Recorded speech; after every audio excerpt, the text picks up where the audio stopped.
느헤미야 35장에 보면은 이렇게 레갑 가문이라는 부분이 나옵니다. 제가 이제 성경 보면서 어떻게 은혜 많이 받았고요. 또 모자라지만은 우리의 가문이 이런 응답 꼭 받아야 되겠다고 제가 기도하는 그런 중요한 모델이 되는 그런 본문에 나오는 내용들이 됩니다. 오늘 조금 그 내용들을 살펴보도록 하겠습니다.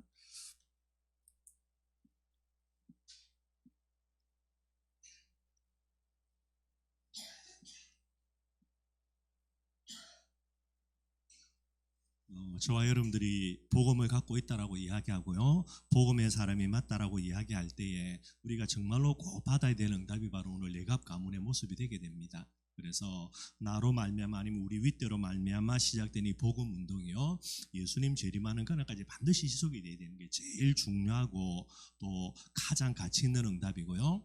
또 저와 여러분들로 말미암아 시작된 우리 춘천 임마누엘 교회가 주님 재림하시는 그날까지 복음 운동에 지속적으로 쓰임 받는 응답들을 저와 여러분들이 반드시 받아 누려야 되는 게, 다른 응답은 받으면 감사하고 안 받아도 상관이 없고, 왜냐하면 오늘도 이야기하겠지만은 언약의 여정이라 이야기할 때 제일 핵심되는 거 여러분들 그죠? 언약의 여정을 마친다라고 이야기할 때 그 종착점이 어디냐? 결국은 천국이 되는 게. 그래서 저와 여러분들에 가해서 우리가 옛날에 막 이렇게 나누었던 거지만은 순례자라는 말 그죠? 순례자라는 말의 제일 핵심되는 건 뭡니까? 언약의 여정을 걸어가야 순례자인 거예요. 뭐 죽어서 천국 간다고 그럼 지금 죽으면 되지요. 근데 왜 악착같이 살아야 되는가? 언약의 여정을 계속해서 걸어가야 되는 거예요. 그래서 언약의 여정을 우리의 달려갈 길을 마치는 그 순간에 뭐가 열립니까? 천국 문이 열리는데 겨우 죽어 천국 가는 게 아니고요, 바울처럼 나를 위하여서 의의 멸류관에 예배되었다라고 그렇게 당당하게 이야기할 수 있는 그 부분이 돼야 되는 거예요. 이게 이제 제일 핵심이 되는 겁니다. 그러니 우리는 언약의 여정을 걸어가고요, 천국 가면 되고요. 우리의 후대들, 그죠? 우리 가문에 그죠? 또 이제 우리 춘천의 만국의 렘넌트들이 이 언약의 여정길을 우리 다음에 또 계속해서 이어가야 되는 게 언제까지냐? 주님 재림하실 그날까지. 이 응답을 우리가 못 받는다, 그죠? 여러분들 이 세상에서 아무리 부귀영화 누려본들 그거는 천국 가면 끝인데, 그래서 이 부분들을 저와 여러분들의 마음속에 여러분들 손으로 붙들려져야 돼요. 결국은 마음의 중심, 손 하나님이 보시거든요. 그래서 오늘 이제 말씀 나눌 텐데 이 내용들이 오늘 본문에 나와 있습니다. 그래서 조금 여러분들이 말씀을 잘 이해하고 이 내용들이 이제 성경을 몇 군데를 좀 점검해 살펴봐야 되니까 그렇게 여러분들이 잘 좀 이해하시길 바랍니다. 아니고 성경 보면은 이 레갑이 뭐 이게 무슨 말인지 잘 전달이 안 되게 되어 있습니다.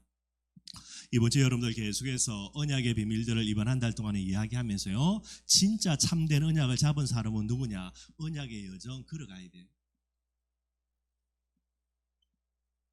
언약의 여정을 걷지 아니하는 사람은 전도 제자일 수가 없습니다. 여러분들 언약 잡았다는 말은요, 반드시 언약의 여정들을 쭉 걸어가야 되는 거죠. 그래서 삼손과 사무엘의 제일 차이점이 뭐냐? 사무엘은 언약의 여정을 걸어갔고요, 삼손은 언약을 알기는 알았습니다. 본인이 지켰으니까. 그런데 언약의 여정들을 걸어가지 못했던 부분들이 되게 되죠. 언약의 여정입니다. 뭐 늘 이야기하는 겁니다. 언약이 무엇인가, 그죠? 하나님이 우리에게 허락하신 약속이 되게 되는 거예요.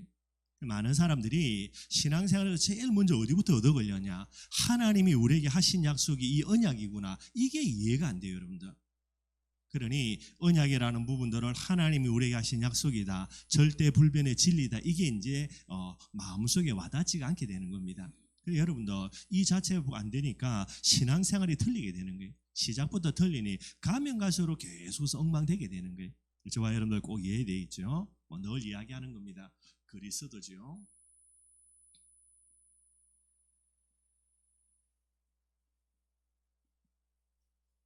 세 가지 언약은 늘 이야기하는 부분입니다. 다시 이야기하죠. 이 세 가지 언약을 왜 우리 인간들에게 약속하셨냐? 무엇 때문에요? 거기서부터 여러분들 복음을 이해하느냐, 복음을 이해하지 못하느냐, 그것이 되게 되는 거예요.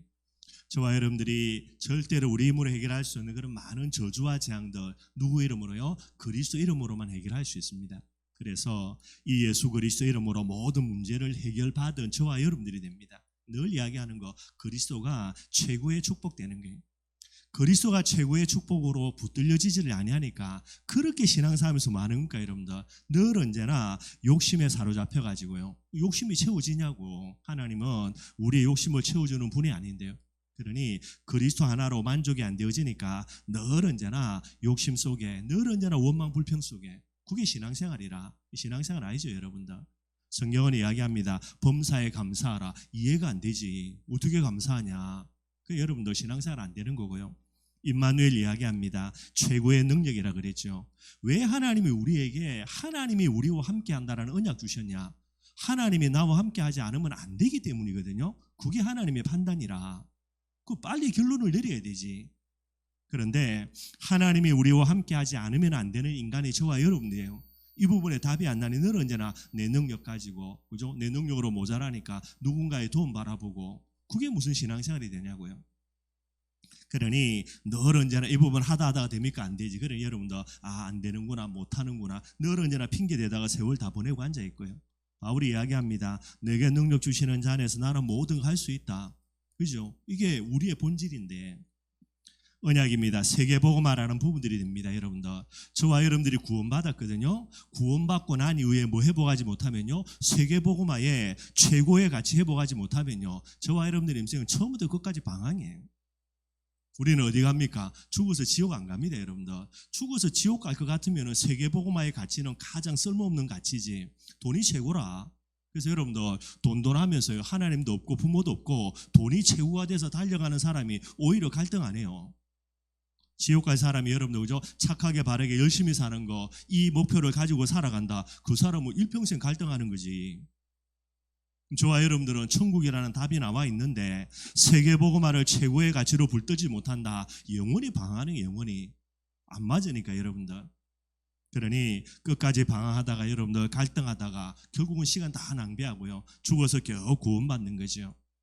저와 여러분들은 언약의 여정을 걸어감에 있어서 여러분들 세계복음화를 절대 가치로 붙들고 마는 겁니까? 가는 겁니다. 여러분들 잘 갈 필요 없고 여러분들 열심히 할 것도 없고 그럼 가는 거라니까.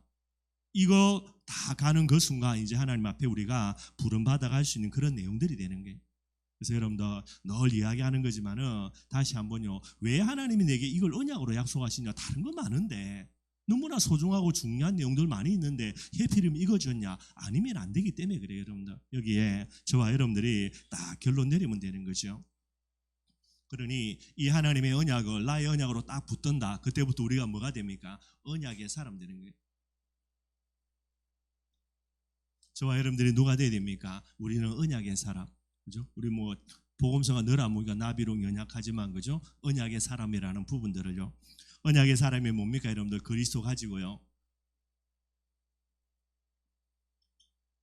나는 최고로 축복받은 사람이라는 게 내 정체성입니다. 여러분들 세상에 조금 여러분들 뭐 돈 많은 사람 부러워합니까? 뭐 한 번씩 부러울 때는 있는데 그게 계속해서 부러워가지고요, 그 사람 앞에 만날 때에 기죽고, 그죠? 막 부러워가지고 눈 돌아가고 말이 안 되는 거고요. 여러분들 저와 여러분들은 최고의 축복자죠. 모든 축복 다 받았습니다. 뭐만 하면 됩니까? 여러분들 어디에 있든지 간에 신앙 고백만 하는 예배자, 이게 저와 여러분들이 되는 거예요.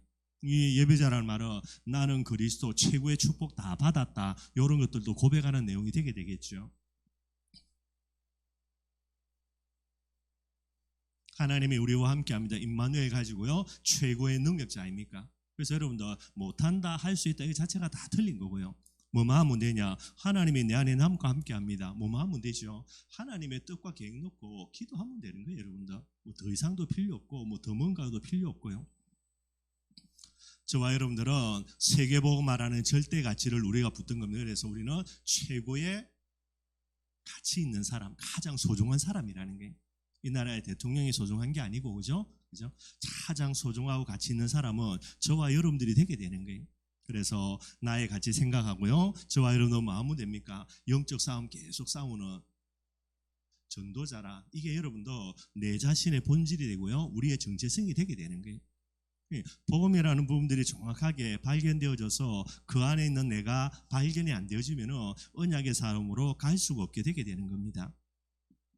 이것만 나오면 여러분들 언약 뭐지? 그렇구나. 그러면 이 언약 속에서 나는 누구인가? 언약의 사람이구나. 그 다음에 뭐 하면 됩니까? 언약의 여정 걸어가면 되죠.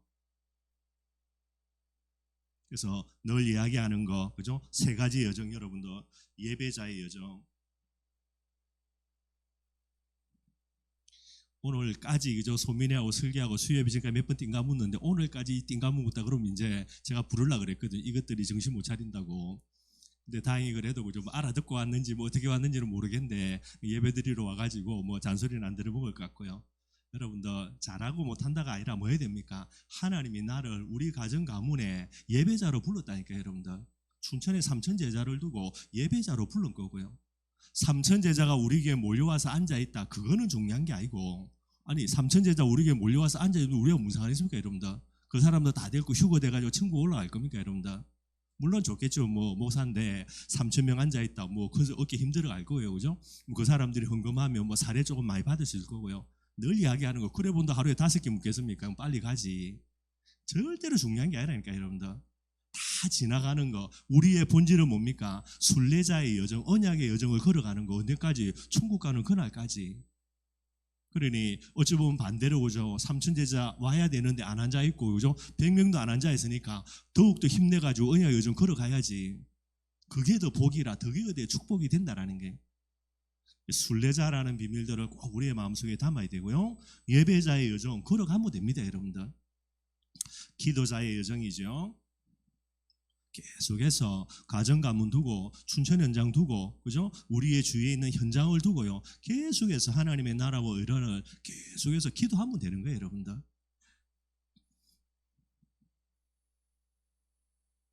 전도자의 여정이라 그럽니다. 뭐 하는 겁니까? 영적 싸움 계속해서 싸워야 돼요. 안 싸워주면 안 됩니다, 여러분들. 안 싸워주면 여러분들 그죠? 그 사람들이 마귀 밥 돼가지고 여러분들 어려움 당하겠다 싶죠. 그 사람들이 마귀에게 사로잡혀가지고 이 눈 그죠? 부릅뜨고 누구 대적합니까? 우리 공격에 들어온다니까. 그것도 모르고요. 그냥 뭐 나와 상관없겠지, 뭐 지는 어떻게 하겠지. 절대로 아닙니다, 여러분들. 우리 교회가 춘천 현장 역사는 흑암을 꺾지 아니하면 여러분들 춘천 전체가 하나 돼가지고 우리 2단 3단으로 막 공격하는 부분 되는 거예요. 그러니 항상 이 부분들을 가지고 여러분들 흑암을 꺾는 이 여정들을 계속해서 걸어가야 되죠. 그래서 이 언약의 여정의 특징들 그죠? 뭐 간단하게 그죠? 언제 해야 됩니까? 끝까지 뭐 해야 된다? 지속해야 된다. 원래 여러분들 뭐 바쁜 일이 있어가지고 수요일 날 뭐 또 주일 날 오전이라든가 뭐 주일 저녁 예배 한 번씩은 빠질 수가 있어요, 여러분들. 그런데 이게 계속 가뭄에 그냥 빠지고요. 가뭄에 콩 닫듯이 한 번씩 예배 드린다. 그럼 주와 부가 변질이 된 건데 그거는 말이 안 되는 거죠, 여러분들. 우리는 뭐 해야 됩니까? 이 언약의 여정을 끝까지 지속하는 겁니다. 그만두는 순간이 언제입니까? 부름받아 가는 순간이라. 전도제자는 우리의 달려갈 길을 멈춘다. 그날이 죽는 순간이에요. 호흡 끊어지는 순간이에요. 죽기 싫으면 계속해서 감당해야 되는 겁니다.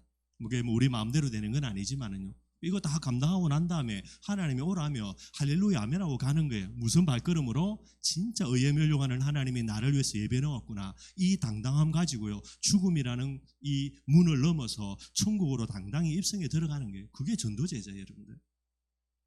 뿐만 아니지요. 이 특징이 뭡니까? 이거 끝나는 날이 뭡니까? 죽음이고요. 결국 여러분들 천국이 되게 되겠고요. 그리고 마지막으로 한 가지 더, 이 끝나는 그 순간에 뭐가 열려집니까? 의의 면류관이라 그랬죠.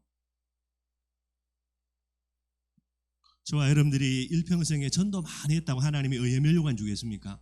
바울은 그게 아니죠, 그죠? 내가 열심히 전도 많이 했다, 뭐 많은 사람을 제자 살렸다. 물론 그것도 틀린 건 아니겠지만 여러분들, 바울이 죽음을 딱 앞두고 뭐라고 고백하냐? 3가지, 그죠? 뭐 그 중에 한 가지면 나는 나의 달려갈 길을 마쳤다. 그래서 나를 위해서 뭐가 예비되어 있다? 의의 면류관 예비되어 있다. 나의 달려갈 길을 마치는데 그죠? 뭐 100m 기록처럼 뭐 몇 초 해가지고 기록 끊었다. 아니라니까 여러분들. 그건 아무 소용이 없는 거예요. 꼭 저와 여러분들이 뭐 다른 말이겠지만은 진짜 우리 마음속에 꼭 기억을 해야 되겠고요. 그래서 언약을 아는 사람도 전도제자이고요. 언약의 사람이다 그래가지고도 전도제자이고요. 전도제자는 언약의 여정을 걸어가는 사람. 오늘도 내게 주신 하나님의 시간 속에서 나는 나의 언약의 여정을 걸어가면 되는 거예요.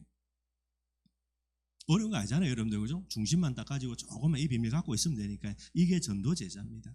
저와 여러분들 부름받는 그날까지 끝까지 언약의 여정을 걷는 축복 꼭 누리기를 바라겠고요. 뭐 대표적인 사람은 다른 사람 아니고 여러분들 바울이죠, 여러분들. 바울의 언약 아시죠? 바울의 언약은 뭡니까? 사도행전 9장 15절입니다. 이방과 임금들을 위한 나의 택한 그릇이다. 부활하신 주님이 바울을 꽂고 눈 봉사대에 있는데 여러분들 얼마나 깝깝하고 힘들겠어요. 그래서 겨우겨우 인도받아 가가지고 다메섹에 가 있는데 누가 찾아오는 거라. 누가 찾아옵니까? 하나님이 내게 나타나가지고 이 말 니한테 전달해 주라고 나를 보냈다 이래 되는 거예요. 아나니아죠. 뭐라 이야기합니까? 이거 이야기하는 거예요. 언제입니까? 봉사대가 앞뒤 아무것도 안 보일 때. 근데 이 말 딱 전달해 주고 아나니아가 바울을 위해서 기도했는데 눈이 떠져버린 거예요. 죽을 때까지 잊어지겠습니까 여러분들? 그러니까 뭐 바울이 훌륭하고 대단하다가 할 수 있는데 만약에 그죠 저와 여러분들에게 이런 경험으로 언약 주면은 바보가 아닌데 이거 잊어먹겠어요 여러분들? 모르겠습니다. 그래도 잊어먹으면 뭐 인간이 아니지. 멀쩡하게 눈 뜨고 다니다가 어느 날 갑자기 눈을 시력을 잃었어요. 얼마나 힘들겠습니까? 근데 어떤 사람이 와가지고 이 말 딱 해주면서 기도해주는데 눈이 떠져버렸어요.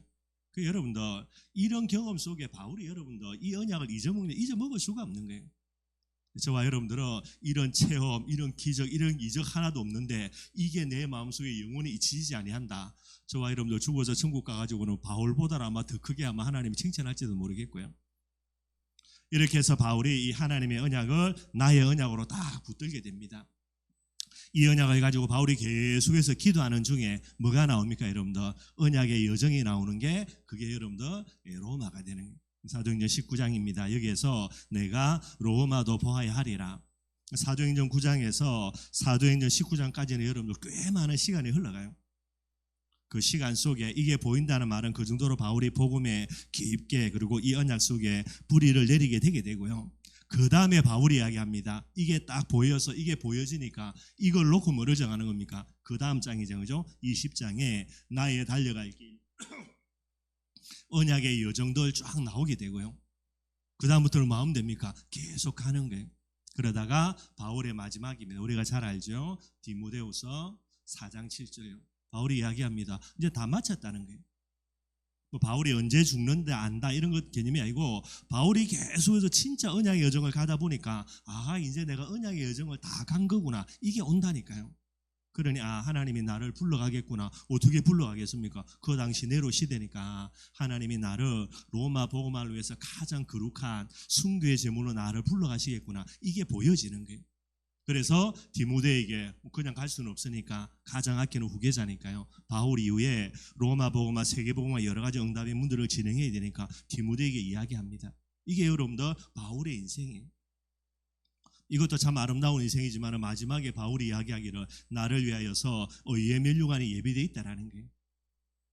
저와 여러분들 똑같습니다. 언약의 여정만 걸어가고 마치면은 저와 여러분들 이렇게 고백할 수 있는 부분들이 되게 되는 거예요. 그래서 나의 언약, 내가 누구인가, 나는 언약의 사람이구나. 이것 가지고요, 나는 언약의 여정을 걸어야 되겠구나. 뭐 다른 부분들은 이제 적용을 해야 되는데 예배자, 기도자, 전도자는 여러분들 우리가 가장 기본적으로 붙들어야 되는 언약의 여정 속이 되게 되니까요. 근데 여러분들 개인적으로 그죠? 뭐 나의 로마라는 부분들은 개인적으로 응답받아야 되겠죠. 그게 딱 나와야 그 다음부터 쭉 가시면 되게 되니까요. 이게 여러분들 바울입니다.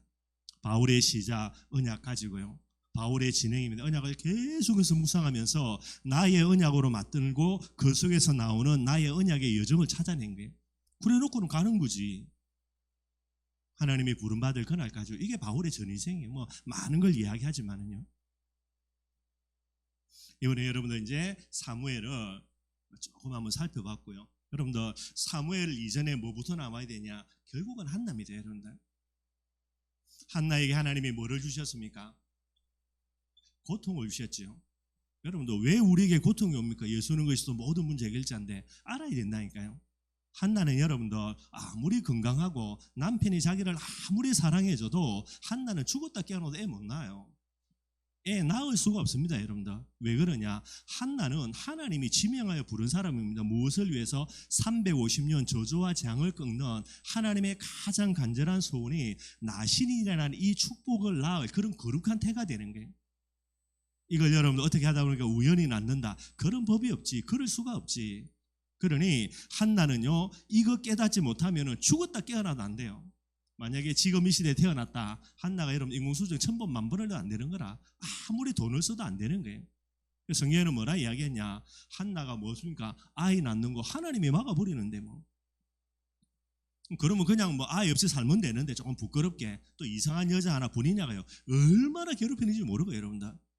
그러니 어쩔 수가 없는 거지. 아들은 낳아야 되겠고 한이 맺혀가지고 아들 달라고 암만 기도해도 응답은 없고 하루 이틀이 아니라 1년 2년도 아니라니까요. 오랜 기간 동안.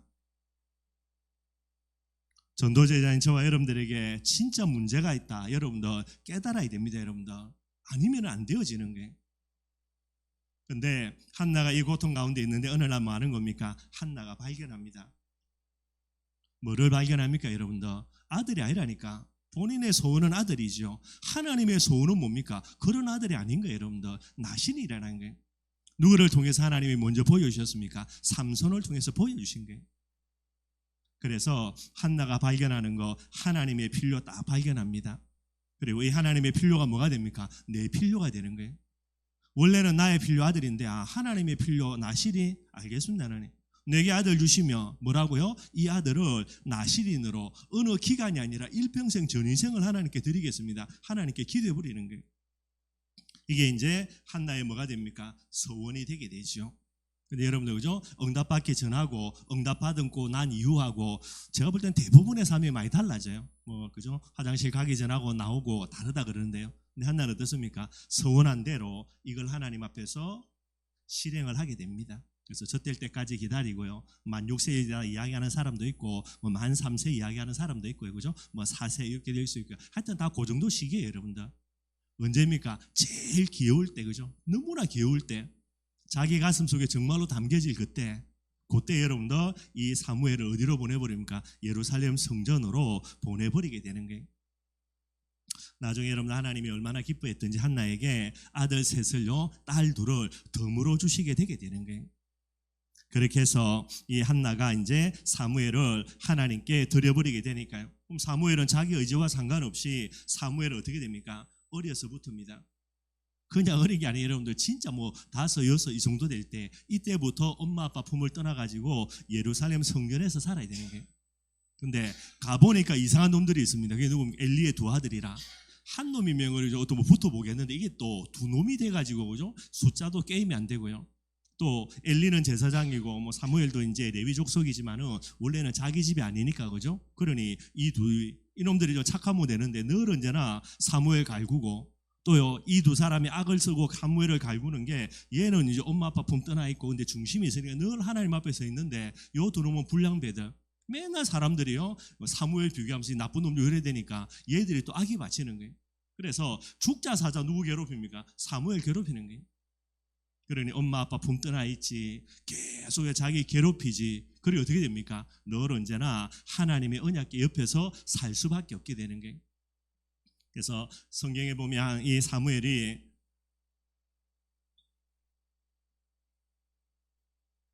하나님의 언약궤 옆에서 여러분 눕고 잔다 이런 부분들요.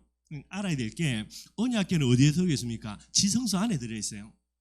그럼 언약궤 옆에 누웠다. 지가 지성소 안에 들어 잤다는 말이 아니고 그거는 말이 안 되는 거고요. 그 이제 성막에서 여러분들 그죠? 그 성막이 있고 그 옆에 이제 여러 가지 이제 이런 부분들을 수종될 수 있는 그런 이제 어린 사무엘 같은 친구들이 살 수 있는 조그마한 공간이 있다 그래요.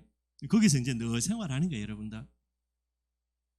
하나님의 언약궤 옆에 늘 지내는 부분들이 되게 됩니다. 이게 여러분들 너무나 중요한 축복이 되는 거예요. 그래서 하나님의 언약궤 옆에 늘 살았다는 말은 엄마의 언약이 누구의 언약이 됩니까? 내 언약이 딱 되게 되는 거예요. 그래 이게 이제 상처가 안 되게 되는 거죠. 이렇게 해서 하나님의 언약궤 옆에서 늘 언제나 하나님을 바라보면서 하나님의 필요라는 나실인의 언약을요 가슴속에 딱 새기면서 계속해서 살아갑니다. 어느 날 시간표가 되어졌죠. 뭐 아직까지 완전히 장성한 건 아니지만은 하나님이 이 사무엘에게 하나님의 음성을 들려주시는 거예요. 그래서 여러분들 이 음성이 뭡니까? 결국은 선지자의 직책을 감당하는 부분입니다. 엘리 제사장 가문에 관련된 여러 가지 내용들을 메시지 주시는 거예요. 그 엘리 제사장의 그 가문에 관련된 내용은 이스라엘의 미래하고 직접적으로 연관이 되어 있는 거예요. 이걸 하나님이 사무엘에게 음성으로 주십니다. 그래서 이 이유로 보면요 사무엘이 뭐하냐? 일단은 제사장은 뭐 두말할 필요가 없고요. 그래서 사무엘은 엘리 제사장인데 엘리 제사장이 있는 시대에 이 사무엘도 여러분들 제사장 가문입니다. 이게 레위인이라는 거예요. 그러니 본인이 제사장의 역할을 감당하고요. 이 하나님의 음성 이후로 뭐도 됩니까? 선지자 역할도 감당하게 되는 거예요. 그리고 나중에 이제 블레셋 이후에 그죠? 이스라엘 민족들을 뭐 오랜 기간 아니지만은 잠깐 동안이지만은 나라를 다스리게 되는 거예요. 쭉 제가 삼손하고 사무엘을 쭉 지켜보면서 삼손은 여러분 단지파거든요. 아무리 삼손이 나실린으로 거룩하게 산다 하더라도요 제사장 될 수가 없어요. 조금 할 수 있는 거 뭐 지가 진짜 은혜 받고 하나님 앞에 거룩하게 산다면 선지 역할은 감당할지 모르겠고요. 뭐 왕의 비밀도 사사라고 이야기할 때는 대부분 다 요 직책이거든요. 왕의 역할. 근데 하나님이 사무엘은요 한나가 이렇게 헌신하는 부분들을 가지고요 제사장, 원래 뭐 저 아버지가 제사장 집안이니까 제사장의 역할, 그 다음에 선지자의 역할, 하나님의 음성 주면서 그 다음에 왕의 역할, 이런 완전한 비밀을 가진 진짜 구별된 사사로 하나님이 사무엘을 세워나가는 거예요. 이런 응답을 작정해 놓고 있는데 한나가 여러분들 그죠? 아무 그거 없이 그냥 아들 쑥쑥 잘 낳는다, 그런 부분 절대로 없지. 죽었다 깨어나도. 그래서 이 비밀을 딱 가지고 여러분들 주일날도 이야기했죠. 사무엘이 뭐 하는 겁니까? 이 제사장, 선지자, 왕이라는 이 비밀을 딱 가지고요 진짜 구별된 나실인의 비밀을 가지고 여정들 쭉 걸어갑니다. 많은 게 있죠, 그죠? 제일 먼저 종교개혁 벌려나갑니다. 미스바 종교개혁 운동. 그래서 여기에서 사무엘은 뭐부터요? 제사부터 딱 회복합니다. 쥐가 제사장이니까 올바른 제사 드리면 돼요. 하나님의 음성 본인이 알고 들었으니까 그거 쭉 전달하면 되고요. 얼마나 하나님의 역사이냐, 사무엘 말하는 거 한마디도 땅에 안 떨어져요.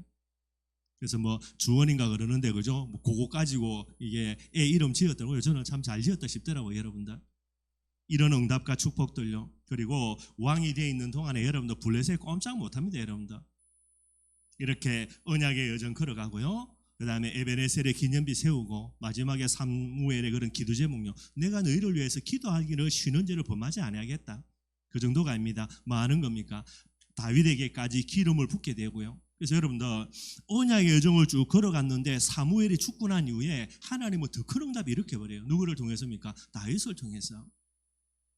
이런 응답과 축복도 이게 이제 언약의 여정이라는 부분들이 되게 되는 거예요. 그래서 꼭 여러분들이 기도하셔야 되겠다 싶고요.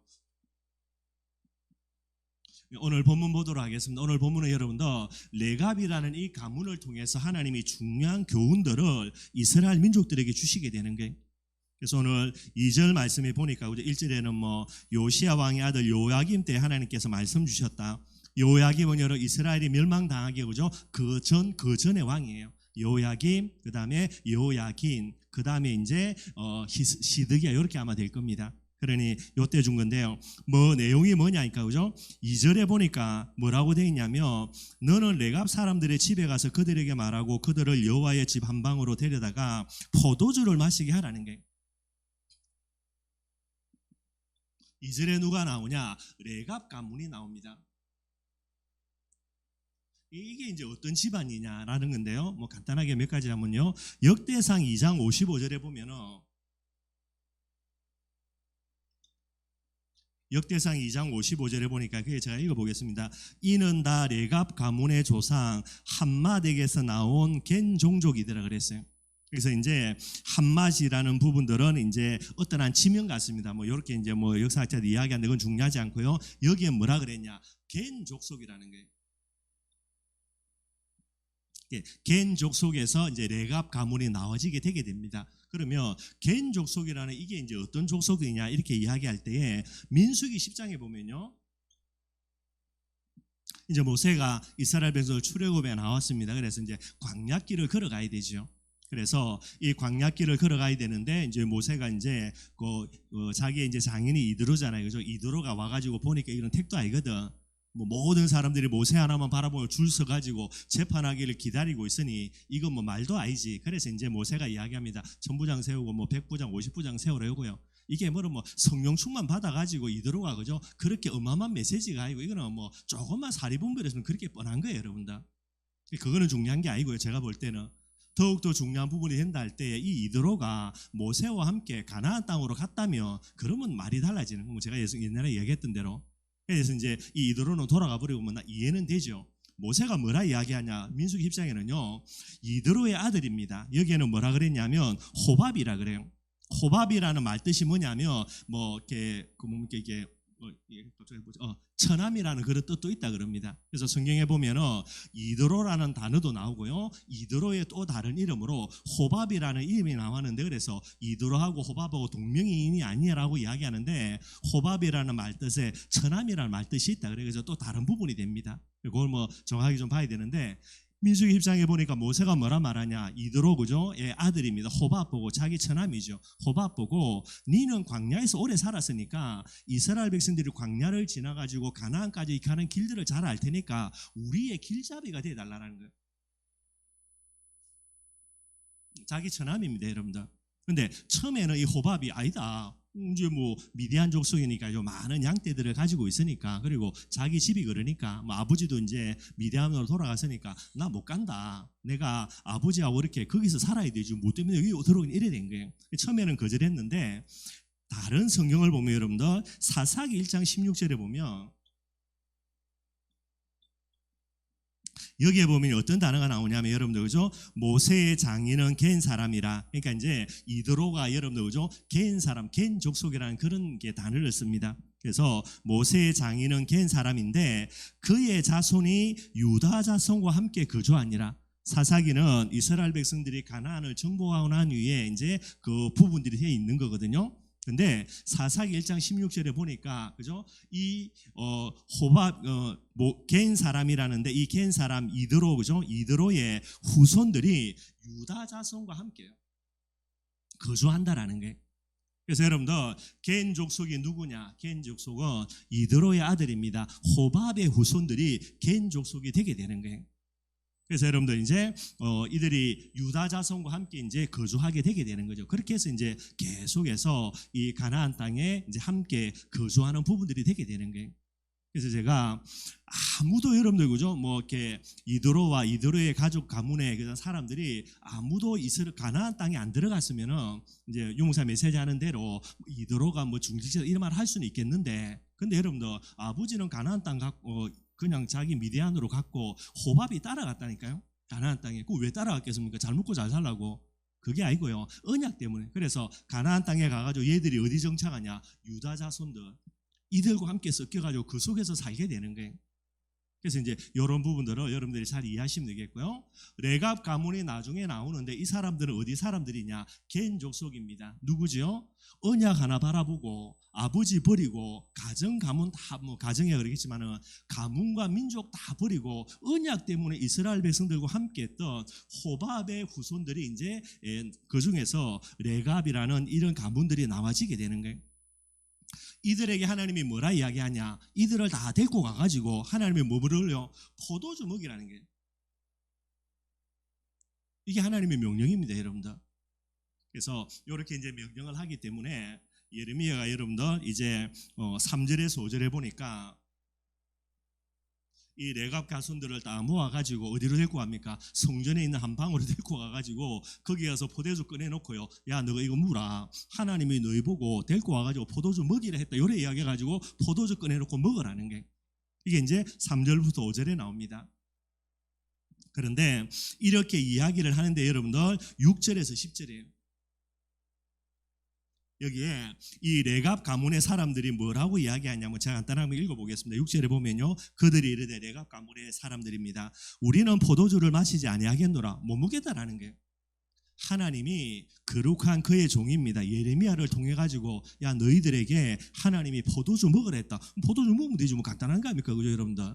근데 이렇게 이야기하는데 뭐라 말하냐? 우리 포도주 안 먹는다라는 거예요. 왜 그러냐?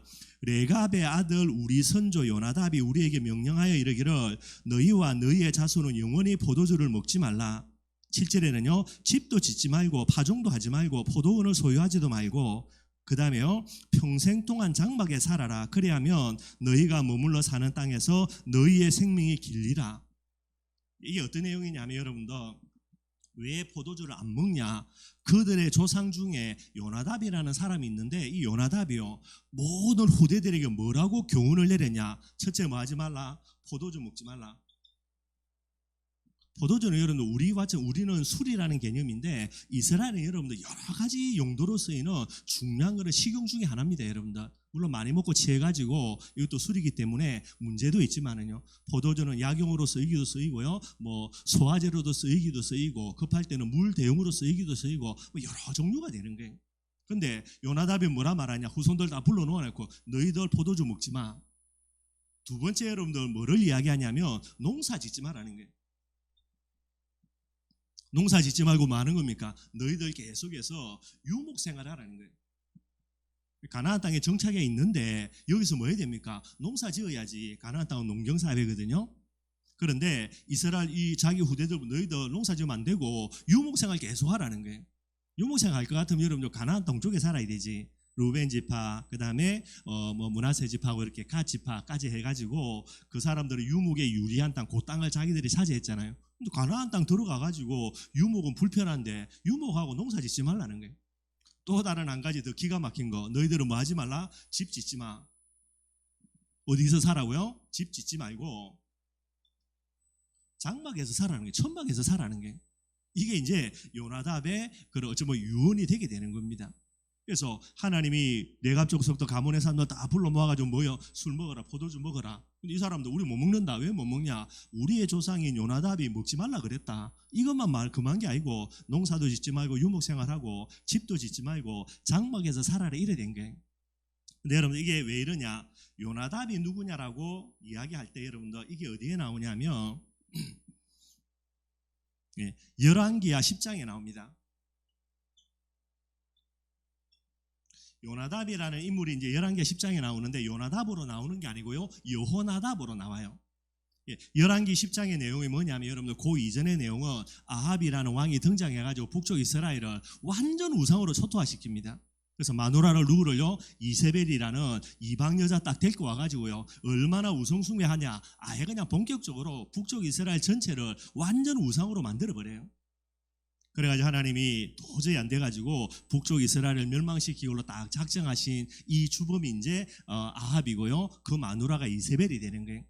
하나님이 아합과 이세벨을 이제 멸망시킬 것을 하나님이 누구를 통해서 약속하시냐? 엘리사를 통해서 약속하시는, 예언하시는 거예요.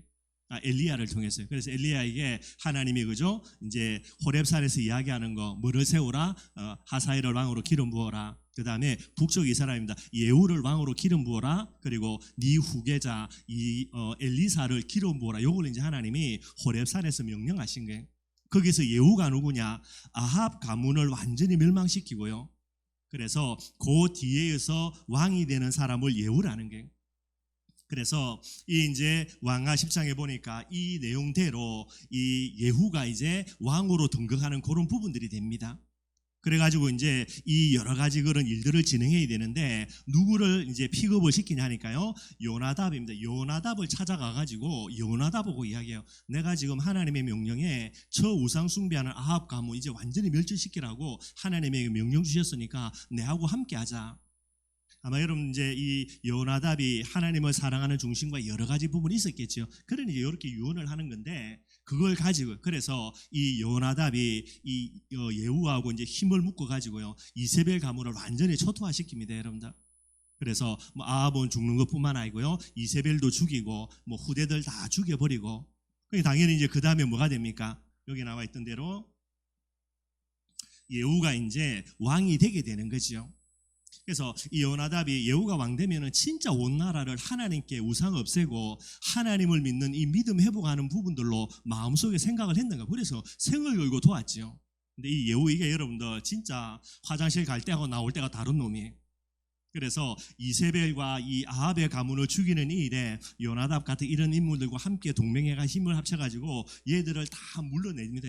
완전히 박살을 내요. 근데 얘가 왕이 딱 되자마자 뭐 하는 겁니까? 우상 다 없애야 되는데 우상을 없애지 않고요 얘도 여전히 우상 숭배예요. 그리고 이제 오늘날 시간 지나면 이제 예후도 죽겠지요. 그래서 예후가 여러분들 왕이 돼가지고 이 왕조가 몇 번을 그냐냐 5대가 이제 내려갑니다. 그래서 예후의 아들, 뭐 손자, 증손자 그 밑에까지 내려가는데 요 놈들이 뭐 하는 겁니까? 아합 가문 이상가는 또 우상 숭배하는 거예요. 요놈들이 후대들이요. 그러니 이걸 딱 보고 요나단이 느낀 게 있습니다. 뭐를 느꼈냐? 결국은 이런 부분들을 보면서 그죠? 이게 아니구나라는 느끼면서요. 나중에 요나답이 마지막으로 죽을 때에 자녀들 다 불러먹고 이야기하는 게 요거예요. 첫 번째 뭐라 하니까 포도주 먹지 마라. 그 말이 무슨 말이죠? 쾌락에 취해 살지 말고 경건하게 하나님 앞에 중심 갖고 살아라는 게, 구별된 삶을 이야기하는 게. 그래서 자녀들 보고 포도주 먹지 마 너희들 이렇게 이야기하는 게, 얘들 보고 아합의 가문 보고 그 다음에 이어지는 예후의 가문을 보고 전부 다 쾌락에 빠져가지고 이상한 짓거리 하는 거 보고요. 아이구나 그렇게 느껴서 요걸 딱 이야기합니다. 두 번째, 여러분들 농사 짓지 말라는 게, 여러분들이 성경 알아야 될 게, 구약에 보면은 제일 큰 우상 숭배 두 가지고, 하나는 바알과 아세라예요. 바알은 어떤 신이냐? 농경의 신입니다. 그래서 애굽에서부터 이제 쭉 나와지게 되는데, 얘들이 여러분들 이 농사를 돕는 부분에 제일 중요한 신으로 바알을 만들어 놓고요. 그래서 농사를 위해서 여러 가지 제사 지내주면서 이제 도움을 얻고자 하는 그런 농경의 신이 바알이에요. 아세라는 뭐냐? 다산의 신이라거든요.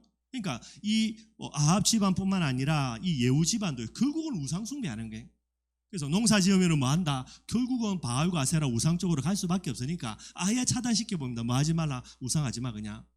그리고 이야기합니다. 유목이라는 게, 유목은 뭐죠? 이스라엘 민족들이 애굽에서 거할 때 이스라엘 백성은 농경 안 했습니다. 여러분들 뭐였습니까? 전부 다 유목한 거예요. 그래서 뭐 이것 가지고 오래 하는 건 조금 그렇겠지만은 그 정도로 이제 이 요나답이 중심이 있는 거예요. 어떻게 하면 우리의 후대들이 하나님을 섬기는 부분이 되어질까? 그래가지고 농사 지어봐 너희들. 농사 지으면 또 바알과 아세라 우상 숭배할 가능성이 많으니까 아예 그냥 유목생활 하라는 거예요. 너무나 불편한 땅입니다. 가나안 땅에서. 그럼 세 번째, 여러분들죠, 집 짓지 말고 장막에서 거란 말이 무슨 말이겠습니까? 집을 지으면 어떻게 되죠? 집을 만들어 놓고 뭔가 계속해서 편리한 부분 되는 거예요. 그러니 이제 집을 확장시키려고 하겠죠. 집을 확장시키려고 하면 땅이 필요하니까 땅을 계속 살려고 하겠죠. 결국은 집에서 짓는다 보면은요, 육신의 편리라는 부분들을 빠지면서 뭐에 사로잡힙니까? 물질 우선으로 살 수밖에 없게 되는 거예요. 돈돈할 수밖에 없게 되는 겁니다. 그래서 아예 뭐라면 너희들 집 짓지 말고 어디에서 살아라? 장막에서 살아라. 물질 중심으로 살지 말고 하나님 중심으로 살아라는 거예요. 이게 이제 이 요나답이 그의 후대들에게 내려준 그런 이제 중요한 계명이 되게 되는 게, 언약이 되게 되죠. 네, 여러분들 얼마나 얘들이 하여튼 요나답이 얼마나 중심을 갖고 이야기했는지는 모르겠는데, 요걸 몇 년 동안 지키냐? 오늘 지금까지 지켰는데 이게 몇 년이냐? 250년이에요. 여러분들 얼마나 요나답이 이 중심을 갖고 이야기했으며 이걸 얼마나 후손들이요 진짜 중심에 담았는지. 250년 동안 뭐 안 먹고 포도주 안 먹고, 그죠? 남들 다 농사 지으면서 잘 먹고 잘 사는데 자기들은 유목생활하고요. 남들은 좁은 집에서 어떻게 하면 집 넓힐 건데 얘들은 맨날 장막에서 거하면서. 이게 여러분들 이런 부분들 속에 있는 이 가문, 그래서 이걸 가리켜서 레갑 가문이라 그렇게 이야기하는 거예요. 그렇게 이제 생활해 오는 거예요. 그래서 이 레갑 가문에게 이제 하나님이 하시는 말씀이 뭡니까? 포도주 먹으라 그런 거예요. 근데 무엇입니까? 이걸 쭉 설명하면서 우리가 먹을 수 없다 그렇게 이야기하는 거예요. 근데 이제 11절에 보니까 여러분들 그죠? 뭐라 되어 있냐? 11절에는 그러나 바벨론의 느부갓네살 왕이 이 땅에 올라왔을 때에 우리가 말하기를 갈대인의 군대와 수르야인의 군대를 피하여 예루살렘으로 가자고 우리가 예루살렘에 살았노라. 바벨론에 쳐들어오니까 얘들이 평지에서 유목생활하는 중에 있다가는 안 되니까, 그래서 전쟁 때문에 피난 와가지고 지금 예루살렘 성에 지금 머물러 있는 게, 원래는 여기 머무는 게 아닌데 예루살렘 성에 머물러 있으니까 하나님이 그렇게 선지자를 통해서 메시지 주는데 말 안 듣고 뺀질뺀질거리고요, 우상 숭배해서 멸망을 앞두고 있는 이스라엘 백성들에게 하나님이 이야기합니다. 야, 내가 가면 보라고. 쟤들은 하나님의 명령도 아니라 조상 중에 한 사람의 명령을 250년 동안 목에 칼이 들어와도 이걸 지켜나가는데, 야 이놈들아, 너희들 내가 직접 너희들에게 선지자를 통해서 그렇게 많은 계명과 율례와 말씀 준데 너희들 지금 뭐하고냐, 이 말이 되는 거예요. 그래서 레갑 가문을 들어가지고 하나님이 이스라엘 백성들을 지금 교훈하고자 하는 그런 내용들이 되게 되는 거예요. 그래서 이들에게 이런 이야기들을 하는 그런 중요한 이유들을 하나님이 이제 이야기를 하시게 됩니다. 그래서 12절에서 16절까지요. 특별히 여러분들 14절 보겠습니다. 14절에 보니까 이거죠. 레갑의 아들 요나답이 그의 자손에게 포도주를 마시지 말란 그 명령을 실행되더니 하나님이 또다시 예레미야에게 주시는 거예요. 그들은 그 선조의 명령을 순종하여 오늘까지 마시지 아니하였거늘 내가 너희에게 말하고 끊임없이 말하여도 너희는 내게 순종하지 아니하는도다. 하나님이 지금 이스라엘에게 이야기하는 거예요. 그리고 15절입니다. 내가 내 종 모든 선지자를 너희에게 보내고 끊임없이 보내며 이르기를 너희는 이제 각기 악한 길에서 돌이켜 행위를 고치고 다른 신을 따라 그들을 섬기지 말라 하며 그리하면 너희는 내가 너희와 너희 선조에게 준 이 땅에 살리라 하여도 너희가 귀를 기울이지 아니하였으며 내게 순종하지 아니하였느니라. 하나님이 이 레갑 가문을 보면서 이스라엘 백성들을 교훈하기 위해서 지금 이제 이렇게 이야기를 하게 되는 거예요. 요게 여러분들 레갑 가문이 되게 됩니다. 하나님이 우리에게 그죠? 정말로 은혜 주셔가지고 하나님의 가장 중요한 언약입니다. 이 언약을 우리에게 주셨거든요. 이걸 우리의 후대들에게 전달했는데 레갑 가문처럼 그죠? 뭐 몇 년이 될지는 모르지만은 예수님 재림하시는 그날까지 이 언약을요 우리의 모든 후손들이 정말로 지켜나간다. 저는 뭐 이 세상에서 그죠? 받는 응답 중에 이거보다 더 큰 응답이 없는 거고요. 이 응답을 누가 받습니까? 이 요나답 그죠? 요나답이라는 사람이거든요. 이들의 후대들이 받는. 그래서 레갑 가문이 되는 거예요. 그래서 말이 그렇지만 여러분 레갑 가문이라는 말은 구별된 사람들, 다르게 하면 경건한 사람들 뭐 이런 부분들이 되게 되는 거예요. 그 정도로 이제 단어가 그렇게 가버리게 됩니다.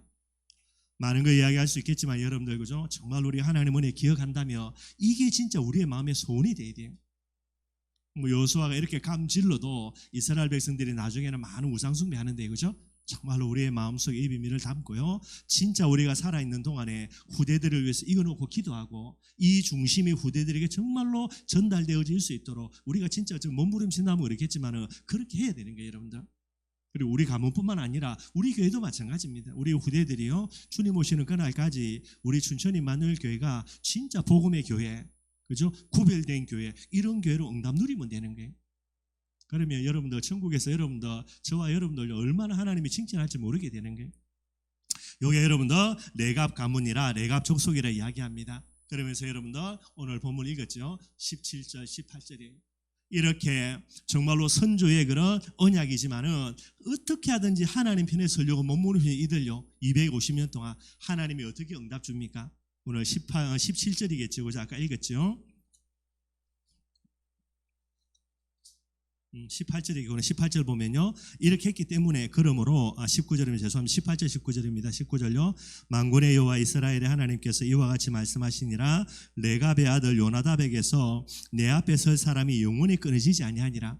이 중심 갖고 있기 때문에 영원토록요 하나님 앞에서 응답과 축복을 누리는 그런 모든 후대들이 될 것이다. 그렇게 하나님이 축복해 주시게 되는 거예요. 18절 19절입니다. 그렇게 보시면 되고요.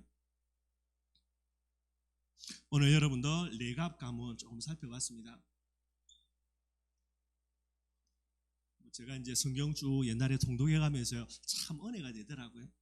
정말 우리 가문 되었으면 좋겠다. 뭐 저는 저희 아버님으로부터 시작된 복음이요. 뭐 저에게 이제 전달돼서 쭉 가고 있는데 참 이런 응답 누리면 제일 좋겠다 싶고요. 레갑 가문입니다, 여러분들. 선조인 그들의 조상의 언약입니다. 이걸 여러분들 250년 동안 지켜나가는 거예요. 지금까지니까. 근데 앞으로도 여러분들 계속 지켜나가기 왜냐니까 하나님이 영원토록 그런 후대들이 설 것이다 그랬고요. 그래서 나중에 보면은 또다시 등장하는데 이 레갑 가문이요.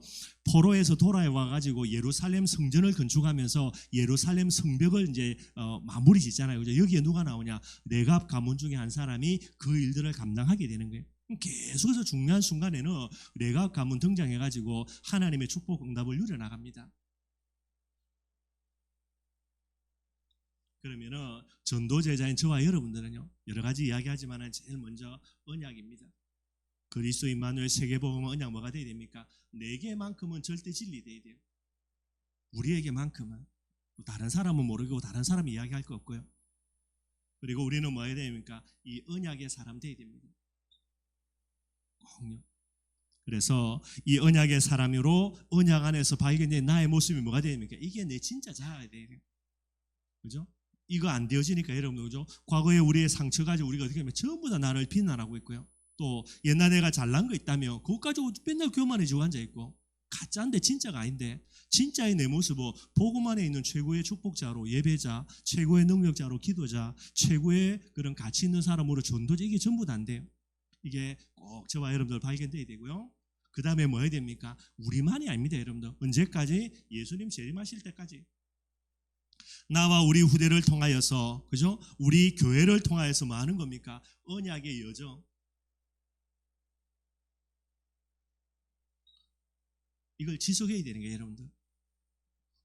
정말 여러분들 꼭 우리 마음에 담고요. 우리 교회를 위한 또 우리 후대와 가문을 위한 제일 중요한 기도 제목입니다. 참 제가 보면서 여러분들 요나답이 어떤 말로 후대들을 뭐 겁을 줬든지 언약을 전달했는지 모르겠는데 이게 다 전달돼 가지고요 250년이 지속된다 이거. 뭐 예수가 그리스도 이런 언약도 아니라 그냥 술 먹지 마. 그다음에 뭡니까 그죠? 뭐 짓지 말고 농사 짓지 말고 얼마나 불편한지 모르는데 이게 여러분 참 어찌 보면 하나님이 진짜 역사한 거겠죠. 이게 여러분들 내가 가문이라 우리의 가문 여러분들 복음의 가문 돼야 됩니다. 지속 꼭 해야 되고요. 이게 꼭 전달이 돼야 되는 거예요. 시간이 많이 지나갔는데 뭐 하다 보는데 참 그런 부분이 저도 참 제일 중요한 게 그게 제 마음속에 있는 이거예요.